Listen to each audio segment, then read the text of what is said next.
nyina eba team bia support to bia na ye be rem na ye de updates ne transfers awodo no e de aba maka cho say du samre a e transfers nko analysis ne ye de to nchen na ye rem transfers no ken ma mention asem from free Manchester United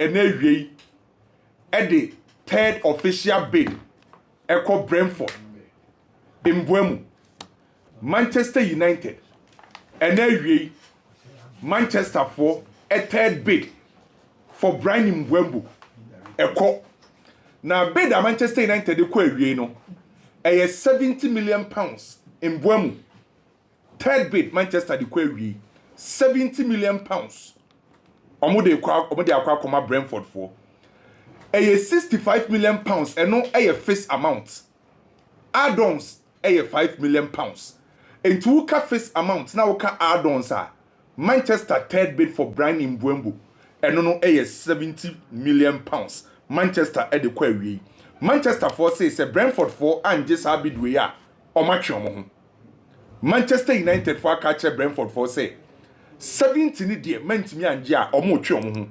initially omo di 63 million pounds na koye ana Brentford for say omo nje says can for Mbuemo say the Manchester can no ma redeem at the cost 70 million pounds Manchester United third bid ye heard ye ba kosie na nhwehwemu ni mpokra che say Manchester for say ene Newcastle for at the bid akọ Brentford for mu ko pe visa no ana Manchester United for this Caribbean account ye heard ye ba kosie third bid Mbuemo deal no a chepe ye dodo enti ye heard say Brentford for beje 70 million pounds na mame nko pie mu Barcelona na yedi nkomo kakra wo ho really as you said Deco ana Xavi Simons ni agents Asia na meeting no it take 45 minutes between Barcelona ana Xavi Simons ni representatives na onim say na meeting ase no Ali Barat no meeting ase bi Ali Barat enye boy na nkasna agent by boy ni decision Xavi Simons decision no eya na Ali Barat ewo influence ewo ana ni nua bema Faustino Simons no nso so obi ti na se enti meeting na ekọ so ewo Spain no eye between Deco Xavi Simons agents Ali Barat Faustino Simons eye ni nua no ana ekọ so it take 45 minutes ana omudi wo meeting na se ni nyina na ye kwan a Deco ne Xavi Simons ne representatives be fa so ehu kwan on betimi a negotiate ahwese o metima fa brantie no e de free Leipzig e de abepiem e wo Barcelona bo oboku onim onim say Xavi Simons Leipzig for 50 million euros from PSG na our release clause a 70 to 80 million euros so say Barcelona person mo kofa Xavi Simons a age so makotua 70 to 80 million euros e de ama Leipzig deal ni very difficult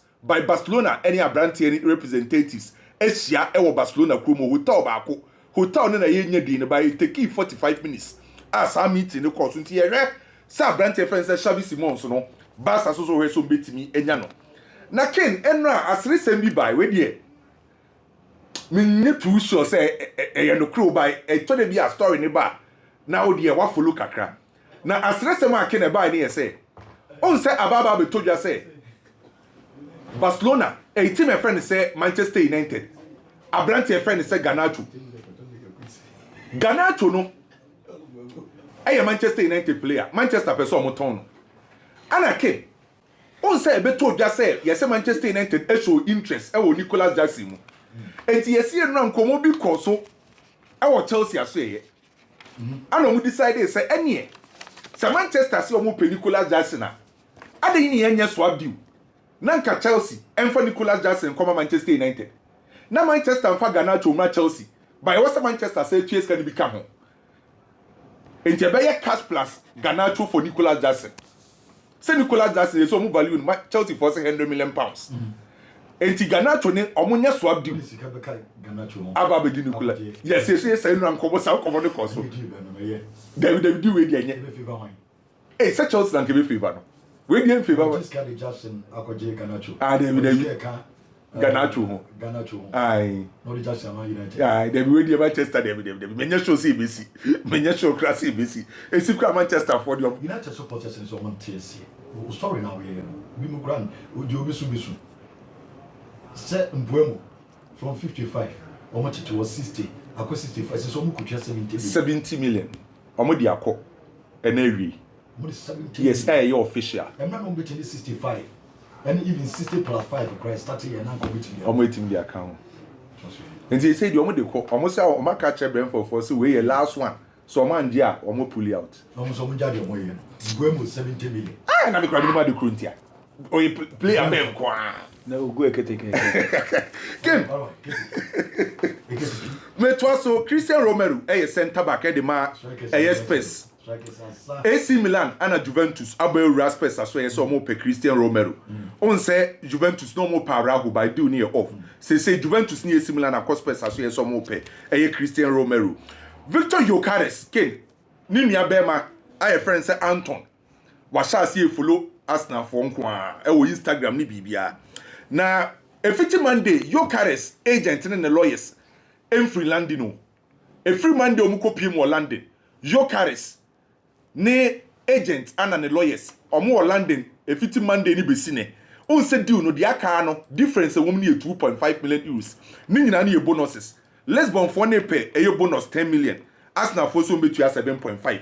Enti ni agent and the lawyers no since Monday omo heso betima solve sa deal no na Yokares ababeka Arsenal so ehun na Juventus for say omo fa bibia nko Manchester United for Marcus Rashford say Rashford situation aye bibia ho Juventus for say omo target sankasa na Marcus Rashford enka ho omo fa bibia nko Manchester United so omo pe eye Marcus Rashford no eye Juventus for no na Marc-André ter Stegen situation no Barcelona pese boy no omo ton boy no de enye ne pene se ompeso be free Barcelona ne partner ana ne mba no oma settle wo Catalan ho enti ompeso be relocate omo enti no peso otena Barcelona bo boko nim no na abrate fense Ter Stegen ko complain kire eye coach Hansi Flick say oti pains wo na chipa enti omo she pre-season ase no oni team na nkasa nye training debi wo indoors ana oye eno na Marc-André ter Stegen eni Barcelona decide say omba akoye surgery na so omo koye surgery na ebe take some months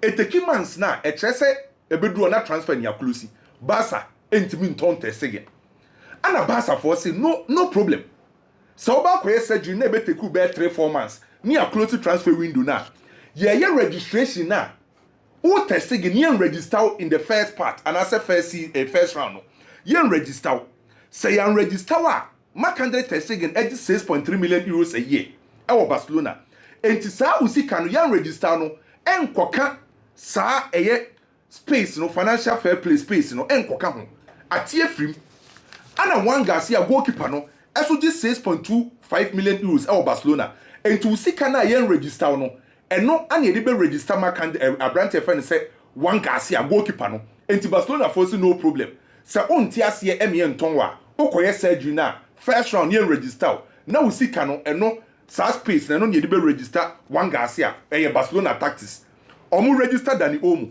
sata na Christiansen e pra oman register Christiansen anom de register Dani Olmo enti sa Abrante fan say Ter Stegen ekoye surgery na sa ni salary na no omuntimi fan register the first round no eno anom de be register omu goalkeeper one Garcia na the free PSG aso e ba ne kire say Gonzalo Ramos PSG force wa wiske bia befa boy ni so person free PSG bobo koni because enche bia World Cup no beba so also nya form no de representing my Portugal enti Gonzalo Ramos person free PSG Benjamin Sesko Newcastle force so abelrim for Benjamin Sesko enye wisan ko a Newcastle Benjamin Sesko omso mo be call Leipzig akosha ase di nkomo na Manchester City goalkeeper Ederson wakache Galatasaray for say so beba Galatasaray obeje 9 million euros a year enti Galafo no so mu uska dia omombefa Jose Mourinho ni team eye Fenerbahce omo pe defensive midfielder omo number 1 target eye Abrante Efe ni se Bissouma deal na slow down kakra Jose decide se Bissouma deal na anye ya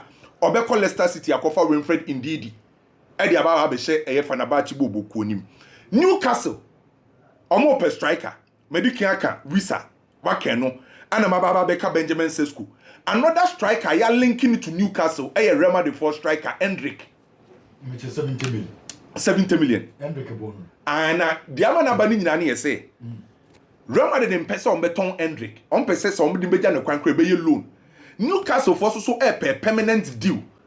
And Real Madrid for say omo de omo nka so beton boy no omo no cover boy na free Brazil no omo tua 60 million euros. 35 million air fees and 25 air add-ons. And two cabo man na akwa 60 million. And it's a Newcastle for ne per Hendrick there and on budget 70 million. Real Madrid for say Hendrick no 70 million. Dear Eba no. Said the only two just say ask natural more for Rodrigo no. Rodrigo say so no Ken or say team pa unya ne kombedo so bebo no e Liverpool team no.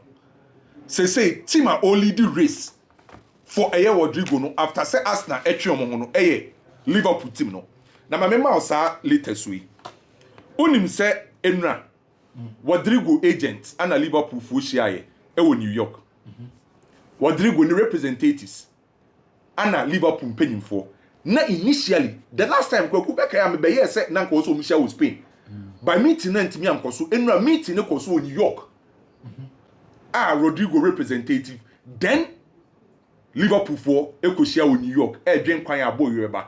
Liverpool for the omaka che boy ne say oditum so obeba na Real Madrid 40 ase a eno no betime nya kwan aton Luis Diaz amana ko Bayern and ase team bi ope.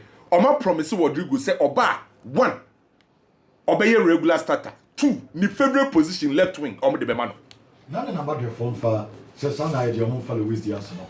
Omo for Rodrigo nko Luis Diaz direct. Sana Ebasana just also a shift Luis Diaz position the call right wing on so feel too comfortable. Okay. Now our Rodrigo sense no ken. Real Madrid for plan ye.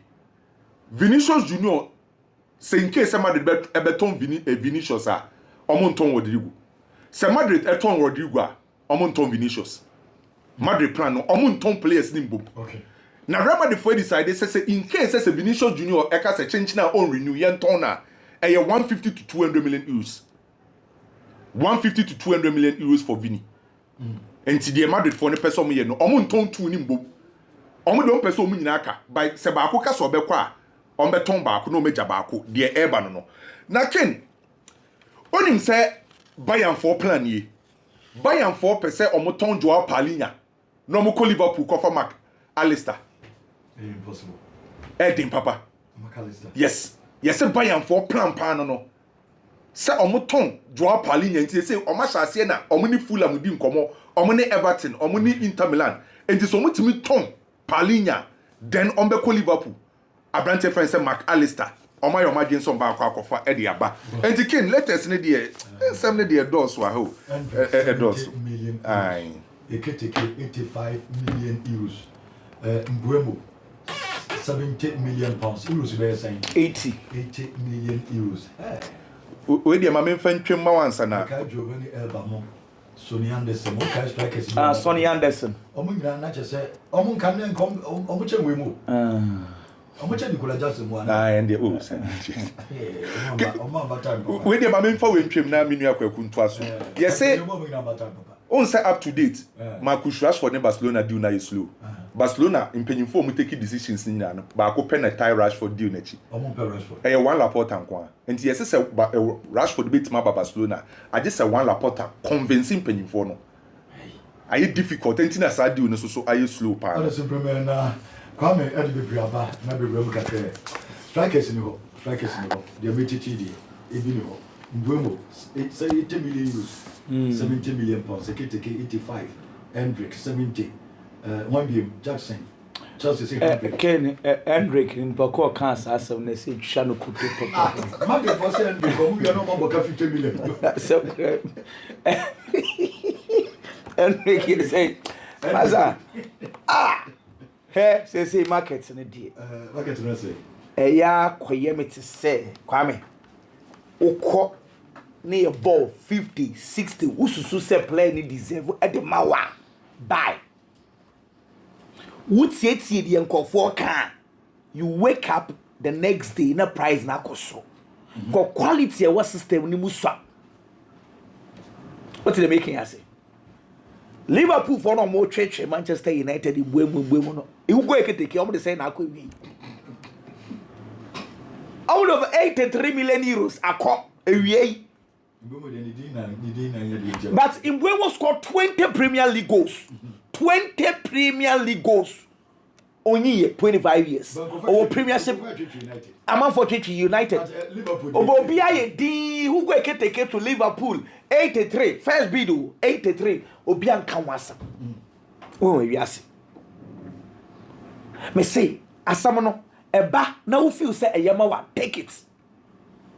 Because okay, the more you wait, the more you pay. Let me give you one example.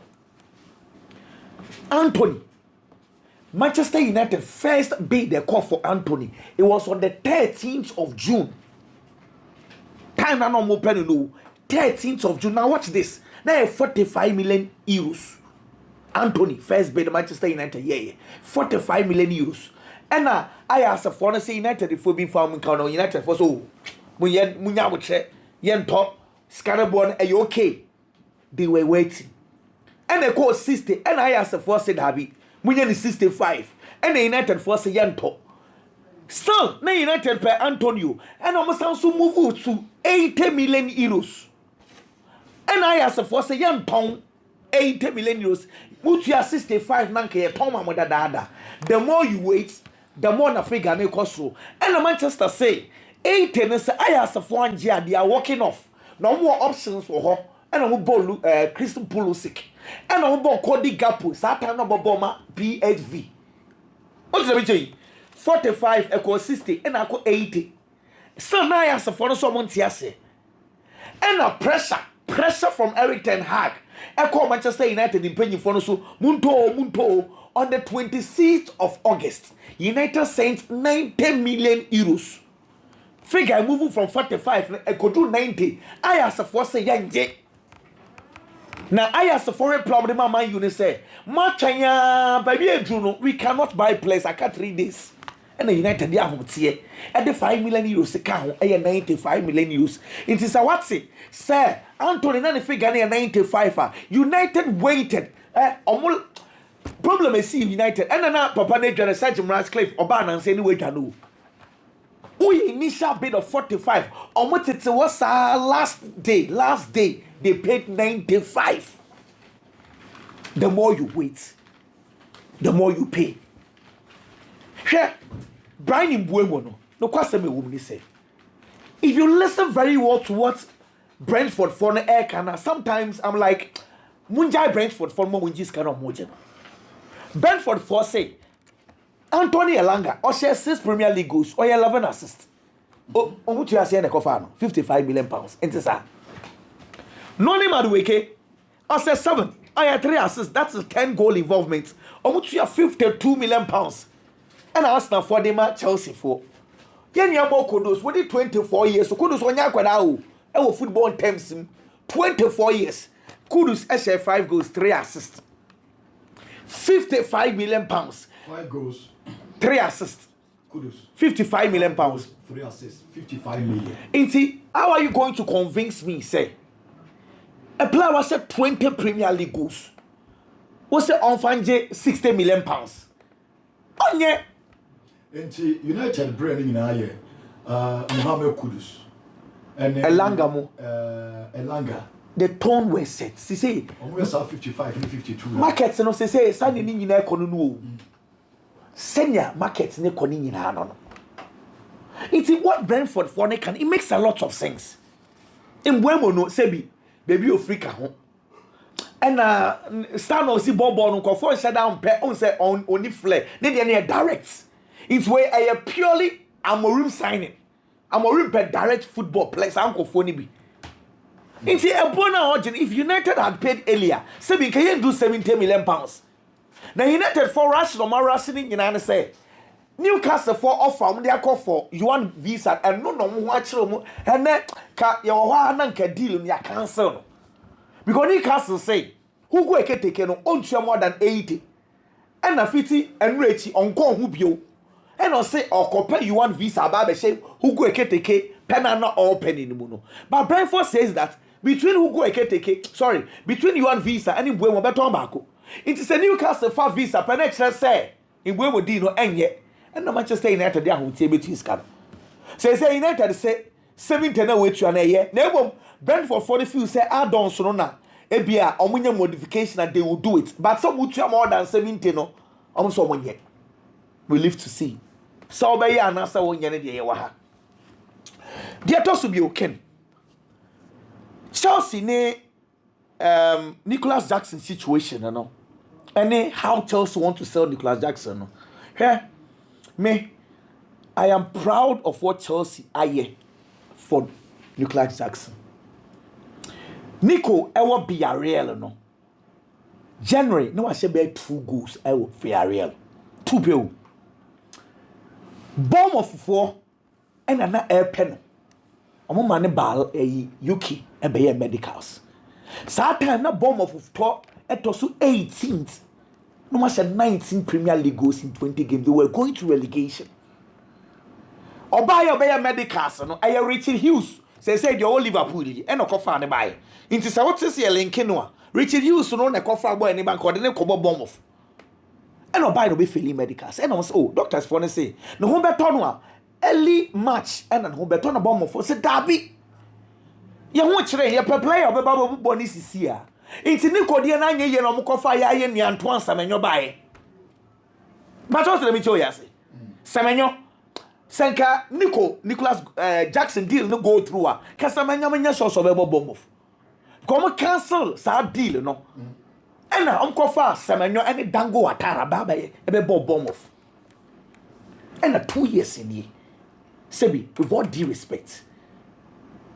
Nico Bonana Obo non deserve so started Chelsea number 9. Chelsea for they've done him very, very well. Chelsea for there was some way demand Nico Biomaya diamano. To the extent they say supporters see and for Victor Osimhen, Mikel Obi almost so Osimhen. Yet the sporting directors age Nico 24/7. But the reality is that my brother is not improving. Chelsea needs to move on. Where we are today, Otna Obebobi, but only more minutes more. He needs to go. Chelsea 2032. But how are Chelsea going to sell? Because they see I'm no can say send a Chelsea 4 person more town on a problem. Small club and I say mid-table club will be able to over 70 million euros after Nico. Sa born Chelsea for edge, you know. And your top clubs in the betting you to Asicano. Then you ask yourself, say, how many of the top clubs in the betting Asicano? For Nicolas Jackson. I never either the Chelsea decides, hey, Nico should go on loan. And also says some better one. Maybe a 50 million by ideal because if you go over 60 million, I'm not sure Chelsea will be able to sell for that figure. I don't think how now link it to club will be Monji Nukwe. Now you need deal maybe for play and topping up. That is the way the sporting directors are trying to find out for Nico. Then Twasso. Ken Ter Stegen Barcelona. You name a menu. In some names in Mr. Kakra. First of all, Ter Stegen extended the contract in Barcelona 2022. No. The salary not his who. I say it is also important that in many people are players no omuntimi kasa. Muntini many bebree ye bugu oboso. Ene de esi bebree. They say Frankie the Young die. Omudin tamsa, but the reality and the truth was that the boy had sacrificed his wages. I'll disable Barcelona for Yanka. Players no say bi omu nipa. Me test again. It's not no. I don't agree with him. Because our partner. But let's put yourself in the shoes of this boy. He is one of those players now yet see o market yaso just to register players ni bi. Okay, who be you? We on the need register Inaki Pena as the second goalkeeper then. Inti say what terminate here? A kana what say you na wahin the deferred wages na wahin fa. Now you say if you terminate, you are not going to pay or the actually no. Inti, no, Osha ni thinking more. He's also thinking like, my sacrifice at the ama club no. A due time I was a set club no so a sacrifice at the mommy. Me pacho, come on a meeting, listen to me very well. And you may stance na make it. Miss Asamba, you look at the perspective of A and B. We have discussed the perspective of Barcelona. And I may sound so catch us say the perspective of Ter Stegen, no, if you're analyzing from the boy's shoes, this is what he is thinking of says his sanity. Now, the back injury, no, why you operation pain? December 2022. Or why you operation in 2 months? It's I am in one pass. All of a sudden, this boy want to go and do another surgery. One of them cannot pray, one cannot pray. As some next say, Otina, and I say, and person of the call, and now, oh yes, sir, and I say, Barca and Force. Say, okay, we are register me. As some no register me. Also, Etna, I just want to mention. And I saw your operation, I just want to mention. Let's say, as some no, I give me new menu. And then as I say, we are yet to know because you say, okay, operation not for more than 4 months at Barcelona for basic cross. Article 77 of La Liga football regulations actually say player pra. Now full supply no bet for more than 4 months for our doctor for bra. La Liga for the doctor beba. On ba check boy so boy bet for more than 4 months there. You can register players. Said the Christensen at the year Barcelona take advantage and register Dani Omo. So if indeed so your operation and a more than 4 months, it goes to the advantage of Barcelona. But this is where the problem is. To the advantage of Barcelona. Well, in see, Ter Stegen issues, you know. It is big. Gerald the buyer because also your operation. Not a fee more than 4 months. So it's not because news may be a free buyer, no. And I should my dreams so because Gerald Romero there. Why would him say unofficial spokesperson? But Deco should be very careful. Javi Simons meeting. Deco Javi Simons. Yeah, with all due respect, Ken. Javi Simons. Will be alive the case 50 million euros or say or ton 80 million euros. And they must not bet you 80 million euros. So the more on say okay meetings are if you say Eliki Ababon to you. Yeah, baby. Javi Simons. So many meetings and for so many. Javi Simons. Can I no German code? I know your academy piano or Lamasia. Yeah. Can I Lamine Yamal? One my young supporters or move into the Barcelona shop. Every supporter be a the everybody team to sorry team Jesse. And it's because of the kind of love our Madima team now. And then the Bemana sorry say, oh, one tardy be good wardrobe. But team now would be a king as a so young Jesse share at the count. It is just because of the love. Or do shop Honumuria. Players be in the kind of Bobo. But then the Bemana decided some men told me Yama Jesse and I mean ton of 10 years. Na men conquest. It is because of the kind of love I support a crown or the man Lamine Yamal. And on Lamine Yamal keke or Lamine Yamal because Osia kind of Barcelona. Who ye no ni free where we are. Ne do Emma Lamine Yamal ne was through because Lamine Yamal omo ni omusi akan no. Ebi ampan do na no. Lamine Yamal de ani die ba na komam e chen omo aka no. Eni nti na ama no na nya dokese de ama player. I friend say Lamine Yamal. Enti obekọ no akwa to de Jesse na wa hye. Officially ye de number 10 na ma no. But ye come food be afro na ye come for achacha. Ye bo abasu bebre. Omode mo wosoro. Eye no kre. But no kre na eye no. The number 10 Jesse comes with a lot of responsibilities. It will be 10 ne sha. As I say o make sure say obey 10 ne ho adwuma. E de amabo oboku na wa beje ne number 10 no. Eno eye ade ba akwa e wo sa akwada ni. In recent years, there have been players on my mention number 10 ni bi de ama Barcelona boboku no. Ebia Maradona de one hwe ne ball enye obia ne benya da je so kwakwa ko hwe ni videos etwam but at least Ronaldinho na o hwe number 10 de ma Barcelona boboku no that 2 years Ronaldinho de je Ballon d'Or no seriously speaking dey so who players say almost our football ni bi that 2 years consistency at the top level Barcelona one more bebre but 2 years no de je Ballon d'Or e make a huge impact eti number 10 no ye hu adwuma wo ho ofi hono mo na be fa share Lionel Messi. Lionel Messi kwampo de Barcelona yen kanasem. The least said about him the better because why yet no mo adwuma abroso. And Ansu Fati ba be fa share. Ansu Fati was your answer is your brother, a Spaniard and an European. Oba be fa number 10 ne share ne ma nkon kan am fa ma no. sisi a ofim and then ya chere Mbuemo na akọ etu no matter na ye de ama no ye de ama because omode mo wosoro no matter na ye de ama because ye projecto you are the face of the Barcelona team and can you change jersey number na ye moga say ni pamra no mo hwe say yes sa jersey keke da bi eye omode mu ntira inti 10 na wa ba be fa che no performance no dan the last season no he has to increase that performance our dan the Barcelona bo boko no and fortunately or unfortunately you are now 18 years people are not going to treat your performance as a minor already what Lamine Yamal ne won fefo no mu bi amene obi shakrampo no oye mistakes obo mu aken e den say obi defend no because obi so no oye mistake obo mu anka first day can say oh we are young or you inexperienced but today obi a mistake now defending na e be ka cho say Lamine Yamal was saying or was 70 say obo Paul Kubasi was saying and so say obo it based on the performance and standards and kwada we accept no and then akwada mistake obo mu a e den say obi defend no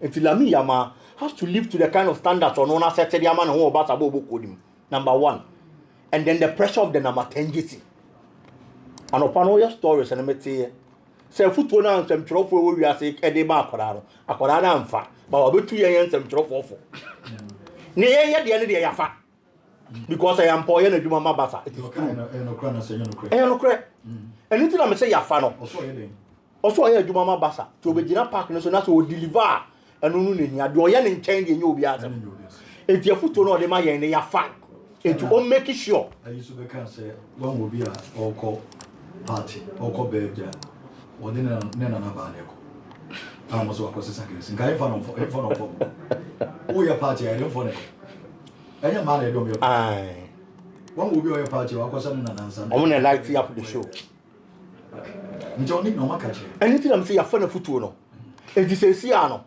based on the seminar wa kan ni bibia no okogina park no so only live am fam obi ade ye twetwa no sorry we all would you come na fa papa to so ne was papa senior man say scan akwa ni sika na wo bagene mu edoso ana week bia na man ti bia na de ebeba kai Madrid ni pa wine o se Barca na bana jari di wa draw the ball no so one ba wa pa eti ken the expect to feel Lamine Yamal ho ne say onye the duty of the number 10 GC of Barcelona and it comes with a lot of pressure but I believe that kakana ye hu akwada ne ho no obetimi aye say adwuma no na ye nyina ye ni age ken Liverpool there is always a time to do something but adie ba ko wo say wo hwe pa the right timing me ye adwuma wo Lawson me ba adwuma wo Lawson na me wa akonya se metimi adi nkomo e bia metimi agina phone so aye call but time e wo say me ye adwuma say your studio me ye production any ade na me gya hono na me gina ba bi na me ye call na me di nkomo a it doesn't make sense because sabre na wo say me ye adwuma because me wa adwuma me adwuma e koso enti timing e very key e important pa Liverpool are quite so top player time bia but I feel that the right time to do business say see when it comes to the left wing position now sikasam na ye problem a Luis Diaz opeso oko and me sure say o ran come Liverpool did with clubs any players especially on mobile the left wing position and clearly me sure say Liverpool ya jatum say and how mo be ye ja Brentford na manako Rodrigo di enam and we are one say Anthony Gordon and so the album and Liverpool are fortunate say in command am Saudi Arabia media space in say and say are ready so mo the 100 million euros ebe Liverpool no ba fa Luis Diaz de nako and you say yesika na wo pa obi ibire obi o fa obetimi dia recruitment ni bi and man Liverpool international just because say you have the player you want to keep him there be Anthony Gordon is a very good player how be shame obetimi replacing here domestically numbers for the man Newcastle last season na bad looking at the number of league matches for boy any goals our share he scored 6 and then assisted 5 the same numbers that Rodrigo so the man Real Madrid e wo league ni me with Spain. The difference between the two is say Anthony Gordon and him the Premier League terrain dada. And they say nyanwa. When you player adaptation any problem from mano. But on the other hand, Rodrigo any adapted to the Premier League, yes, that is very true. Onya guarantee that is true. But baby Liverpool person okono. It is not the Premier League standards alone. They are thinking of winning the Champions League. Rodrigo was high experience, no. Any exposure, no, he's played at that top level than a player friend say Anthony Gordon. Until the time is now. Omunyisika. no mo fan konko ye business no no mo fan mra me hye no mo mra me boy dwuma enso fan ma Liverpool boboko no ken still on Liverpool who go eketike Liverpool are signings any businesses bebre transfer window we are na me jitu mu say Premier League in a day looking at the signings or more no highly possible some mo betimi a defender men disrespect eketike no way but no kure woman say Liverpool be pay number 9 na Liverpool be he obi o we proven ehia because last season so Liverpool boboko no a ke Liverpool e bobo na ye so Mohamed Salah mu a games are air den no Liverpool animu wonom no na asa animu wo na wu omne Paris Saint-Germain home na we was a clear example omne Brentford they will league ni mu na was a down na free bench ba on na be ye save ya de ma Liverpool boboko no games are Mohamed Salah enhu so no they didn't get any other proven player for best step up most of the time. It is a whole quack of obi the number. You are going to need someone who is proven. No name the system any terrain nada. And the amount involved and just why a problem. You will play some more prospects and on the club mo. No more be outshining, on be BT expectations and amount for what the man. Who go get to me an example. But until such a university there, you always have to go for people that are proven. And so we go to 100 million. Fafa top class striker. If I'm a bra. Na nipa nya gide ni arishe mu woni mu Eketike kin onya top class ujina pitch no so mu so betimi ani oh bibi di obetimi aye anything na me can say teams are top players or more prospects no ma be BT expectations and also ma be exceed expectations but kopem say no ni besi no e was so far dey proven well Biggie but Victor Boniface mention honsem cra say obi am finana Say AC Milan ne call. AC Milan for. Nesi so many capre. AC Suniska. And the strikers na come one view. Hey, strikers in the yeso. Lautaro Martinez wo. Lautaro Martinez. Yes, so go kono. Inter Milan. Say en nwumre na PSG before say nkofo refi o mo ton Gonzalo Ramos. Ba so bia nko for Ramos. Strikers no way. And Nico Jackson oni wo. I don't know. Okay. My supporters come over Nico Jackson will be a fan. What did you honestly, strikers, this is CD. Asa. Since I say, we are about force 9 you.